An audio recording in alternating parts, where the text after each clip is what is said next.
Bonjour à toutes et à tous et bienvenue dans V6. Je suis ravie de vous retrouver cette semaine pour une nouvelle émission qui s'annonce riche en sensations. Puisque comme annoncé la semaine dernière, je vais prendre le volant d'une petite voiture de course sur le circuit de Pau-Arnos. Quand je dis petite, je n'exagère pas, elle se trouve juste derrière moi. Il s'agit d'une légende car, elle évolue en championnat de France. Alors pour plus de détails sur ce petit bolide de course, c'est tout à l'heure. On commence tout de suite avec le sommaire. Excusez-moi, je suis en train de prendre un petit bain de soleil, j'en profite, c'est si rare par chez nous. Bon allez, on commence tout de suite cette émission par l'actu de la semaine, première partie. Regardez. Alors pour info, les légendes cars sont apparues en 1992 aux États-Unis, c'est donc une formule américaine qui se voulait accessible et bon marché. Alors comme vous voyez, le look n'est pas sans rappeler les modèles des années 30-40 américains. D'ailleurs, la nôtre représente une Chevrolet Sedan de 1937, à l'échelle 5/8 bien sûr. Alors c'est la voiture de course la plus vendue à travers le monde, il en a plus de 5000 et il existe 20 championnats nationaux différents. Allez, on enchaîne maintenant avec l'essai de la semaine. Vous le savez peut-être, BMW vient de fêter les 25 ans de son système X-Drive. C'est l'équivalent du Quattro chez Audi. Un système 4 roues motrices qui équipe de nombreux véhicules de la marque. Et à cette occasion, Nicolas Hédé et Yannick Hanafi, un petit nouveau, sont allés prendre le volant du X6M, un monstre de 555 chevaux. Voici leurs impressions. Regardez. Vous savez quoi, je connais la personne qui sait tout sur la légende car. On va tout de suite aller le voir. Alors je me trouve actuellement avec David Thomas qui est l'organisateur de la Legend Car Cup en France. Alors David, est-ce que vous pouvez nous en dire un petit peu plus sur l'importation du produit Legend Car Cup en France? Alors, c'est une formule qui est arrivée en France en 2003, sur laquelle j'ai vraiment craqué parce que c'était une source de plaisir incroyable. Et après avoir monté une écurie qui exploitait ces voitures-là, j'en ai pris la tête de l'organisation du championnat en France, en Belgique et en Espagne. Alors comment se déroule le championnat de France et surtout comment se passe un week-end de course en Legend Car?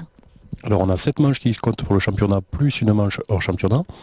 Lors de mon week-end de course, on a 2 manches d'essai libre, 2 manches d'essai chrono, 2 courses sprint de 20 minutes et une course d'endurance de 40 minutes. Donc beaucoup de roulage, les clients sont satisfaits. Voilà, entre 2h30 et 3h de roulage, donc chacun en prend pour son grade. La formule se veut très attractive. Quels sont les tarifs pour une saison en Legend Car? Voilà, l'engagement pour une saison pour un propriétaire d'une voiture, la voiture valant 20 000 euros, coûte 10 500 euros pour l'ensemble des 7 meetings. On peut également louer une voiture pour l'ensemble de la saison à partir de 15 000 euros. Est-ce qu'on peut venir juste pour une pige, pour un week-end de course seulement? Alors on peut faire une petite pige avec une course sprint et la moitié de l'endurance pour 2 400 euros. Et pour 4 600 euros, vous faites l'intégralité du roulage du week-end. Oui, donc un papa peut venir avec son fiston rouler en course un week-end et partager le volant. C'est ce qui se passe bien souvent. Merci David. Allez, on enchaîne maintenant avec notre preview de la semaine. Après une période un peu incertaine en raison de la crise subie par le groupe General Motors, Opel a de nouveau le vent en poupe, c'est une bonne nouvelle. Pour exemple, son Meriva, sorti sur le marché il y a un an, s'est écoulé à plus de 100 000 exemplaires pour 50 000 escomptés. Mais le constructeur ne s'arrête évidemment pas là, il présente plein d'autres nouveautés. Donc voici un petit tour d'horizon. Regardez. Manquez pas ce rendez-vous.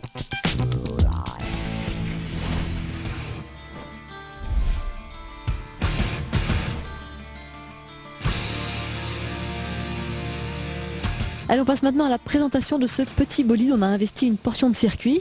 Alors j'insiste sur le qualificatif petit, elle est vraiment minuscule cette voiture, vous voyez, 3,20 m de long, 1,52 m de large, 1,50 m de haut.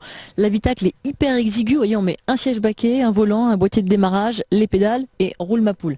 Pas de fenêtre, on a la tête à l'air, la caisse est en polyester, c'est très léger, la voiture pèse 480 kg.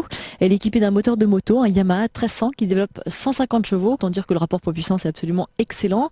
0 à 100 en 3 secondes 7, je crois que cette petite légende car n'a rien à envier à une Féfé, par exemple. Alors en budget de fonctionnement, je vous l'ai dit, c'est très abordable, c'est le principe même de la formule, on a vu ça tout à l'heure. À titre d'exemple, un train de pneus dure une saison complète, c'est-à-dire les 7 manches du championnat de France. Épatant. Bon allez, j'ai qu'une hâte, c'est de mettre ma tenue de scène, mon casque, que je vais aller passer au vestiaire avant de rentrer dans ce petit siège baquet de légende car et faire quelques tours de circuit pour voir ce que ça donne. Je pense que les sensations vont être assez fortes. Mais avant ça, je vous laisse regarder l'actu de la semaine, deuxième partie, une actu encore très chargée. Regardez.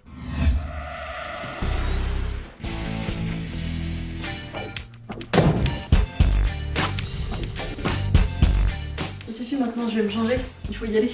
Allez, sortez monsieur.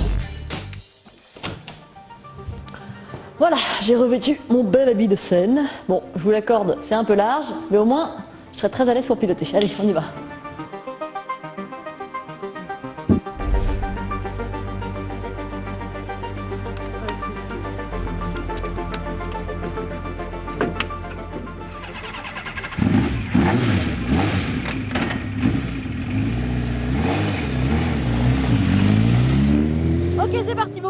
bord de la Legend Car, ça y est, j'ai enfin pris le volant de ce petit bolide.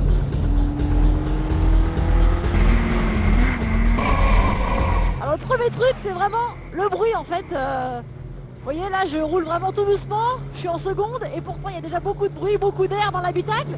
Donc voilà, les sensations pures sont là, on ressent bien tout ce qui se passe. Déjà dans un premier temps c'est agréable.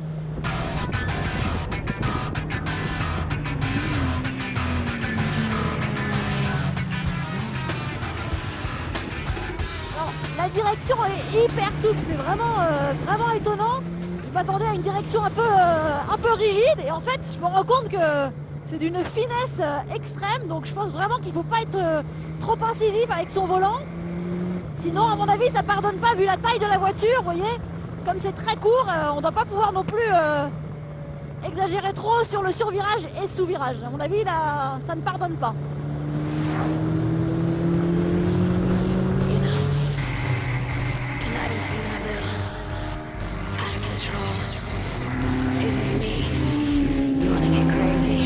Alors il faut évidemment sur les freinages faire le talon pointe, hein. Ici on a une boîte séquentielle à 5 rapports. Donc il faut à la montée on les passe à la volée, on lâche l'accélérateur mais on n'a pas besoin de débrayer. En revanche à la redescente il faut évidemment faire le talon pointe.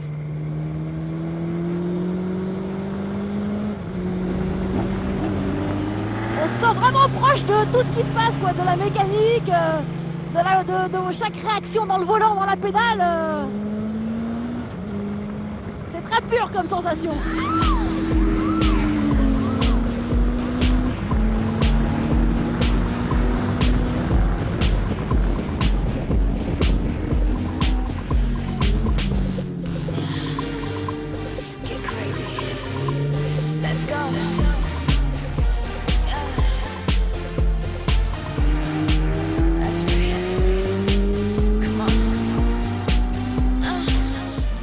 Alors ce qui est assez incroyable avec un moteur de moto comme celui-ci, c'est qu'on peut vraiment monter super haut dans les tours.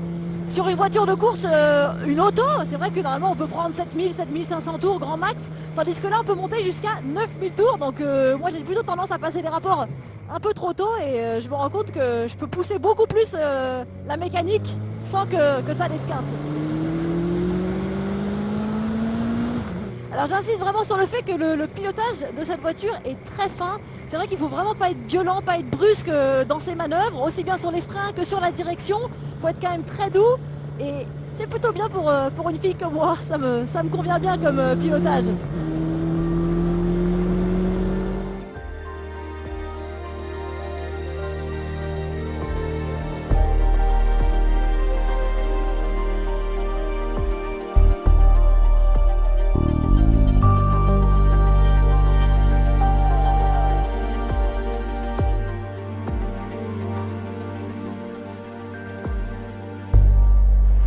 Et bien voilà, mon petit tour à bord de la Legend Car est malheureusement déjà terminé. En tout cas, je me suis régalée sur le circuit de Pau-Arnos.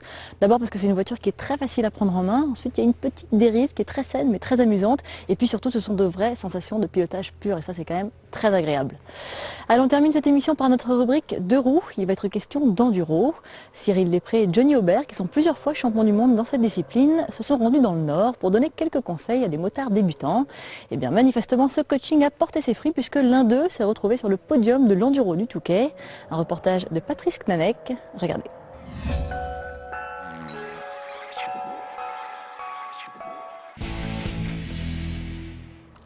Et bien voilà, V6 c'est terminé pour aujourd'hui. Encore une belle journée passée sur un circuit qui s'achève. On se retrouve la semaine prochaine, même jour, même heure, pour de nouvelles aventures. Nous serons encore dans le sud, avec un peu de soleil du côté d'Avignon, pour prendre en main une petite citadine très polyvalente, la toute nouvelle Opel Corsa. Merci de nous avoir suivis. Salut à tous.